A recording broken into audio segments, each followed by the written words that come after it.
मैं तुम्हें दिल दे बैठा हूं।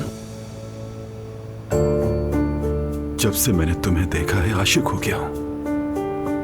तुम्हारे सिवा कुछ नहीं दिखता। ये आप क्या कह रहे हैं? अपनी जिंदगी में तुम जैसी खूबसूरत, इतनी बाहया और बाअखलाक औरत नहीं देखी। मैं बरसों से जिसकी तलाश में था, इस तरह सामने आ गई। रेहान साहब, मैं नहीं जानती कि क्या कहूँ। अगर तुम्हारे बेटे से मिलता, अल्लाह और उसके रसूल के हुक्म से तुम्हारा रिश्ता मांगता, जानती हो लैला, क्या? तुम्हारे बगैर अब जीने का सोच भी नहीं सकता। तन्हाई में बहुत घुट घुट के जी लिया मैंने, अब और नहीं।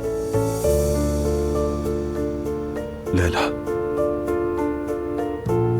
क्या तुम मुझसे शादी करोगी?